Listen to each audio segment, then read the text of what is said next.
Bonjour et bienvenue dans Reporter. C'est une guerre qui aura duré à peine un mois aux confins de l'Éthiopie, de l'Érythrée et du Soudan, dont on peine encore à mesurer les conséquences. Une certitude se fait déjà jour, vous allez le constater dans notre reporter. Les populations civiles du Tigré ont payé un très lourd tribut à la reprise en main par le pouvoir central d'Addis Abeba et par son armée de cette région rebelle. Nos correspondants Bastien Renouille et Abdullah Mohaïdine se sont rendus dans cette zone des 3 frontières extrêmement difficile d'accès où affluent encore aujourd'hui des milliers de réfugiés. On retrouve Bastien à Nairobi. Bastien, bonjour. Est-ce que vous pouvez nous éclairer d'abord sur les conditions dans lesquelles vous avez effectué ce reportage ? Bonjour Loïc, eh bien c'est une région qui est extrêmement difficile d'accès. Il faut une dizaine d'heures de route pour pouvoir rejoindre les camps de réfugiés, des routes qui sont en très mauvais état. Il faut utiliser des pistes qui circulent au milieu des champs de sorgho. Il faut parfois monter sur des bateaux pour traverser des rivières, des bateaux qui tombent en panne et sur lesquels on reste bloqué parfois durant des heures. Il est donc vraiment très difficile de se rendre dans ces camps de réfugiés. Et vous imaginez bien que si l'accès de ces camps est difficile aux journalistes, il l'est aussi pour les ONG. Et c'est pour cela qu'il y a assez peu d'aide humanitaire qui est apportée aux réfugiés éthiopiens. C'est ce que vous allez pouvoir voir dans ce reportage. On va le voir tout de suite, en effet, Bastien, merci. Votre reportage, guerre au Tigré, le Soudan, terre d'exode.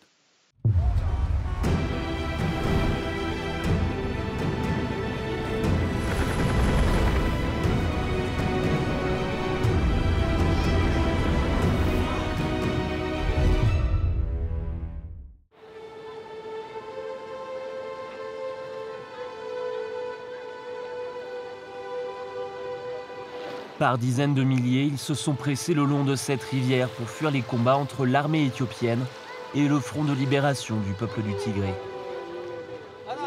Après des jours de marche à fuir milices et bombardements, c'est le dernier obstacle sur la route du Soudan où ils seront en sécurité.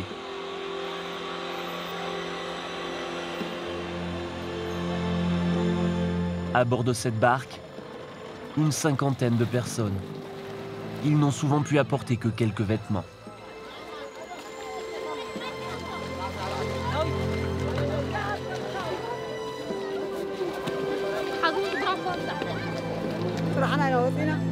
Les milices se sont appropriées nos biens.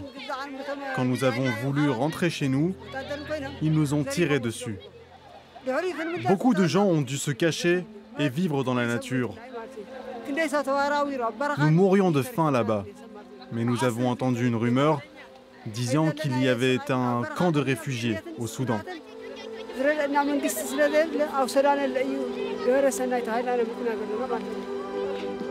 Après des années à diriger le pays au sein de la coalition gouvernementale, les autorités tigréennes se sont rebellées contre le pouvoir du Premier ministre Abiy Ahmed, qu'elles accusent de marginaliser la population de la région. Rebelles et loyalistes auraient visé des civils, faisant à minima des centaines de morts et les poussant à fuir. Ces 2 familles ont quitté leur village ensemble et marché près de 15 jours. Ils n'ont plus que quelques kilomètres à parcourir avant de devenir officiellement des réfugiés.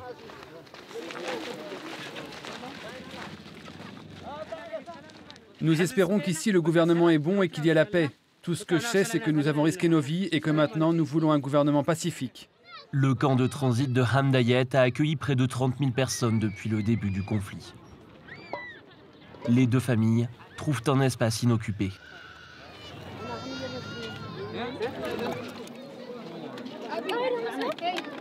Elles vont enfin pouvoir se reposer et s'allongent à même le sol.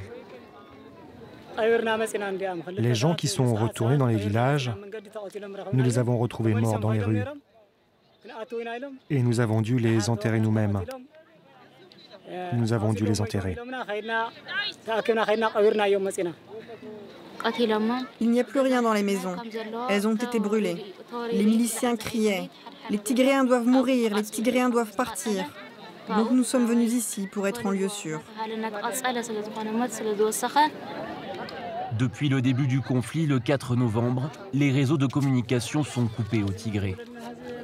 Pour la première fois, ils peuvent contacter des membres de leur famille qui vivent à l'extérieur de la région.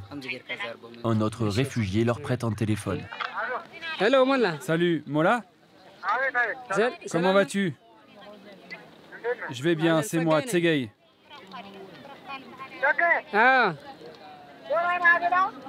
Oui, ça va. Ils tuent les gens, les exécutent car ils sont tigréens, donc j'ai traversé la rivière vers le Soudan. Et notre sœur Tsai, tu sais où elle est? Ils n'ont pas mangé de vrais repas depuis plusieurs jours. Impossible de cuisiner en chemin. Le Programme alimentaire mondial leur distribue ces rations de lentilles et de sorgho. Je n'ai rien pu emporter avec moi, j'ai juste ces vêtements. Cela fait 6 jours que je n'ai pas mangé à part les graines que j'ai trouvées. C'est bon d'être ici.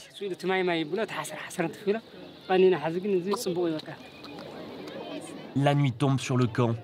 Ici, ils n'ont pas d'abri, pas de couverture. Le village de Hamdayet ne peut pas accueillir tous ces réfugiés.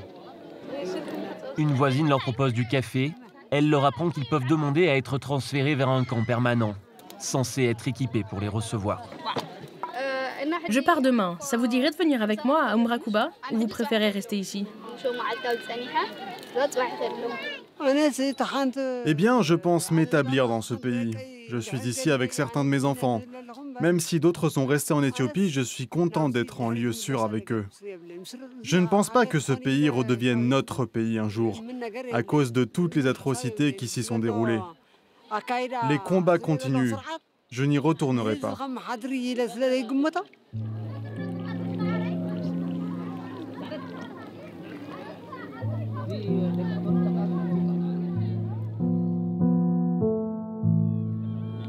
Une quarantaine de bus sont arrivés durant la nuit pour transporter ceux qui veulent se rendre dans le camp. Les deux familles, tout juste arrivées, doivent attendre d'être enregistrées par l'ONU pour pouvoir partir. La jeune femme rencontrée la veille et son frère, eux, s'apprêtent à voyager. Voilà mon oncle. Ils ont déjà rapporté nos affaires dans le bus. Nous partons aujourd'hui en direction d'Umrakuba. On est contents. On leur distribue des masques pour se protéger de la poussière des pistes soudanaises. Ces bus d'un autre âge ont déjà transporté des milliers de réfugiés.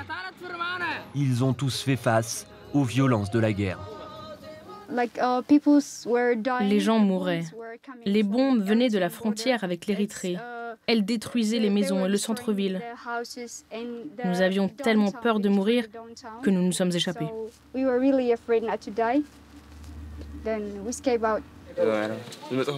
Mon problème, c'est que l'armée me disait « Reviens, c'est ton pays. Tu dois servir dans l'armée. Sinon, on va vous tirer dessus. » C'est l'armée d'Abiy Ahmed et les forces Amara. J'ai vu de mes propres yeux des corps en train de brûler, car ces personnes étaient tigréennes. Dans un endroit appelé Abadi Shop, les forces Amara les ont tués à coups de couteau et de machettes.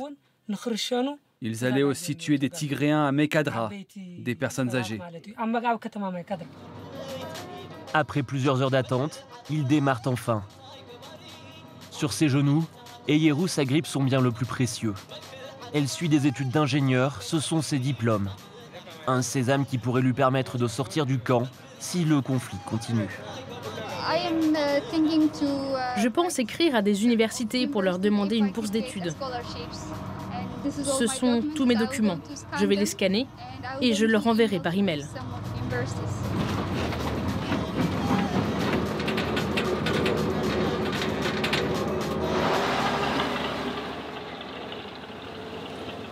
Il leur faut 8 heures de route pour arriver dans cette plaine désertique. Les réfugiés sont acheminés par centaines à Umrakuba. Ici, les abris sont pour le moment rudimentaires. Ils vivent entassés les uns sur les autres dans une chaleur suffocante.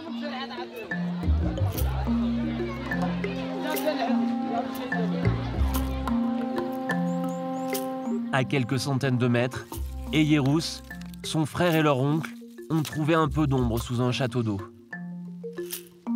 Tu as apporté de l'eau? Il n'y en avait pas. D'autres réfugiés leur ont vendu de quoi faire du shiro, un plat traditionnel éthiopien. Ils ne nous ont pas donné d'assiette pour servir la nourriture. On n'a qu'à utiliser la poêle. Bonne idée. Ils s'attendaient à plus d'aide de la part de l'ONU et du gouvernement soudanais. Déçu, Eyerous a pensé partir avant de se raviser. J'ai pensé à partir dès aujourd'hui, et mon oncle m'a demandé de rester. Il pense que nos conditions de vie vont s'améliorer. Peut-être qu'ils nous donneront un abri, pas comme en ce moment. Elle va donc tenter d'obtenir de l'aide. Mais dans le camp, elle ne trouve aucun responsable pour lui indiquer la marche à suivre et tente sa chance auprès du premier groupe de personnes qu'elle croise. Bonjour. Quel est le procédé pour s'enregistrer? Que dois-je faire? J'ai ces documents. Ce ne sont pas les bons. Il t'en faut un comme ça. Et ensuite, tu pourras suivre la procédure. Mais celui-là, tu n'es pas censé l'utiliser. Elle se rend ensuite auprès du Croissant Rouge pour obtenir une couverture. Mais là aussi, le résultat est négatif. On lui demande de repasser un autre jour. Déprimée, Eyerous part à la recherche de réseaux téléphoniques pour parler à un ami qui est encore à Hamdayet et le prévenir de ne pas monter dans le bus. Je pense que ça capte ici. S'il m'y autorise, je partirai. Je ne pense pas qu'il te laisse retourner ici. Comment ça? Tu vas devoir utiliser tous les moyens disponibles pour sortir de ce camp. Ok. Une fois que tu y entres, tu ne peux plus en ressortir. Elle repart en direction de son abri de fortune et y trouve refuge dans un livre. Quand elle a fui sa ville et les bombardements, elle l'a emporté par réflexe. Eyerous savait que dans le camp, le temps serait long. Sa famille a déjà connu pareille situation. Je pense que c'était il y a une trentaine d'années. Ma mère et ma grand-mère étaient ici, juste au même endroit où nous sommes en ce moment. Elles sont venues ici à cause de la guerre entre l'Éthiopie et l'Érythrée. Le président érythréen, Isaias, a attaqué la ville d'Oumera. Elles ont pris peur et se sont réfugiées ici, comme moi. Impossible de savoir si elle pourra un jour reprendre ses études, ni même revoir sa mère dont elle a été séparée durant les combats. Cela fait 7 jours qu'elle est réfugiée au Soudan, et déjà, le désespoir apparaît. Quelques jours plus tard, elle part de nouveau à la recherche de couverture. Et de nouveau, elle était conduite. J'y suis allée hier et ils m'ont dit de revenir aujourd'hui à 10 h. Mais jusqu'à présent, ils ne m'ont rien donné. Donc je suis très énervée. Le soleil tape fort et ils me font revenir encore et encore. Je suis vraiment très énervée contre tout ça. Sur le chemin du retour, elle s'arrête devant les tentes où viennent d'arriver de nouvelles familles. Elle aperçoit un visage familier. Ce sont les 2 familles qu'elle avait rencontrées à Hamdayet la veille de son départ. Bonjour, regardez, c'est notre sœur qui vient nous voir. Bonjour, viens m'embrasser. Comment vas-tu, ma sœur? Et vous, mon père? Eux aussi s'attendaient à avoir un abri, de la nourriture et de l'eau en quantité suffisante. Il n'en est rien. La joie d'être préservée de la guerre est vite retombée. Cet endroit n'est pas bien géré. Les services y sont mauvais. La moitié des gens obtient quelque chose et l'autre moitié, rien du tout. Ils ne suivent pas les règles. Eyerous s'accompagna de Sédé pour qu'elle demande un abri. Une nouvelle fois, la jeune femme repart bredouille. Elle n'a désormais que 2 espoirs. Être invitée à l'étranger par une université ou que la guerre s'arrête et qu'elle puisse rentrer en Éthiopie. On retrouve Bastien Renouille à Nairobi. Bastien, vous nous avez envoyé une photo où on voit un jeune Tigréen blessé. Il s'agit bien d'une guerre, en effet. Mais on a du mal à comprendre. Ce sont des Tigréens qui sont au Tigré et qui s'en échappent, qui s'en évadent. Quelles sont ces milices qui s'en prennent à eux? Eh bien, il y a 3 acteurs principaux dans ce conflit au Tigré. Tout d'abord, l'armée éthiopienne qui est en charge de cette attaque contre le Front de libération du peuple du Tigré. Il y aurait ensuite l'armée érythréenne. C'est une information qui est donnée par le TPLF, qui est donnée aussi par les réfugiés qui vivent dans les camps côté soudanais. Impossible de la vérifier cependant, puisqu'en tant que journaliste, nous n'avons pas accès à la région du Tigré, puisque le gouvernement éthiopien nous en barre l'accès. Et enfin, il y a ces milices que vous évoquiez, les milices Fano. Elles viennent de la région Amhara voisine. Ce sont des civils d'ethnie Amhara à qui on donne des armes et qui peuvent suivre l'armée.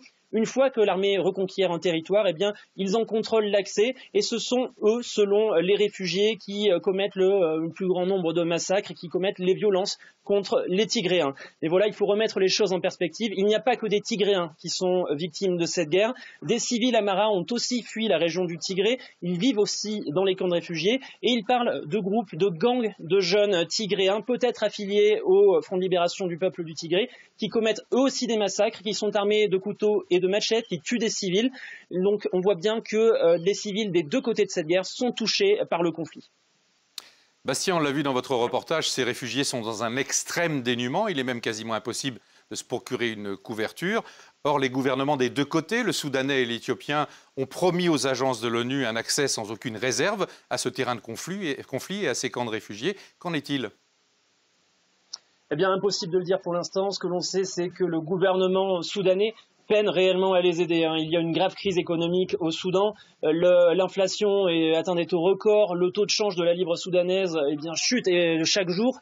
Le gouvernement soudanais a déjà du mal à aider sa propre population. Il est donc extrêmement difficile pour lui d'aller aider des réfugiés, mais il tente de faire tout ce qui est en son pouvoir. Côté Nations Unies, le haut-commissaire pour les réfugiés s'est rendu dans les camps et il a expliqué qu'il faudrait 150 millions de dollars de dons des États membres pour pouvoir aider ces réfugiés qui ont besoin d'aide dans la plus grande urgence. Et Bastien, vous allez suivre la fin de ces combats ou la suite de ces combats pour nous sur France 24 et vous pouvez retrouver Reporter sur france24.com. On se retrouve quant à nous dans une prochaine émission la semaine prochaine.